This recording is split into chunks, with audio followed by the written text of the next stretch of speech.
আমি যেভাবে রান্নাটা করি সেটাতে কোনো গাধার খাটনি নেই। আর যারা নতুন রান্না শিখছো তারাও রান্নাটা করতে পারবে। যেদিন মনটা একটু শান্ত আর শরীর চায় হালকা ফুলকা স্বাদ, সেদিন সব সবজি দিয়ে বানানো আমার এই চিকেন স্টু একদম পারফেক্ট। আজকে এই ভালোবাসায় ভরা রেসিপি নিয়ে এলাম আমি ববিতাজ রোসে। তোমাদের সবার জন্য রইল উষ্ণ স্বাগতম। অল্প সাদা তেল আর বাটার দিয়ে কেটে রাখা পেঁয়াজ কাঁচা লঙ্কা হালকা করে ভেজে নেব। তারপর দিয়ে দেবো রসুন বাটা, আদা বাটা, তেজপাতা। সব কিছুকে হালকা ভাজবো, লালচে করে ভাজার দরকার নেই। মাংসটা আগে থেকে লবণ, হলুদ আর গোলমরিচ দিয়ে একটু ম্যারিনেট করে রেখেছিলাম। এবার মাংসটাও দিয়ে দিলাম।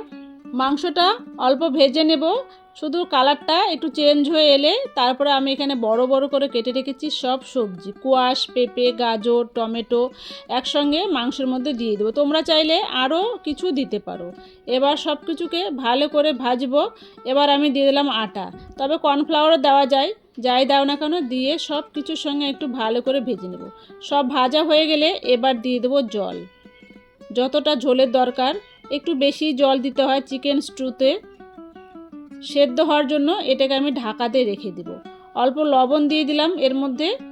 ঢাকা দিয়ে রান্না করেছি, সবজিগুলো খুব ভালো সেদ্ধ হয়ে গেছে আর চিকেনটা খুবই মোলায়েম হয়েছে। চিকেন স্টুয়ের সবজি খেতে আর এই যে পাতলা ঝোল খেতে কিন্তু ভীষণ সুস্বাদু।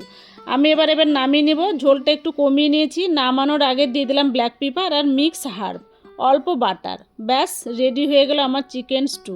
গরম গরম পরিবেশন করো। ভালো লাগলে একটা লাইক, কমেন্ট, শেয়ার করো। নতুন বন্ধু এসে থাকলে আমার পেজটাকে ফলো করে পাশে রাখা বেল আইকনটি বাজিয়ে দিও। আর পুরনো বন্ধু এইভাবেই ভালোবাসা দিয়ে পাশে থেকো। দেখা হবে নতুন একটা রেসিপি নিয়ে পরের ভিডিওতে। ততক্ষণ সবাই খুব ভালো থেকো, সুস্থ থেকো, এনজয় করো। Thank you.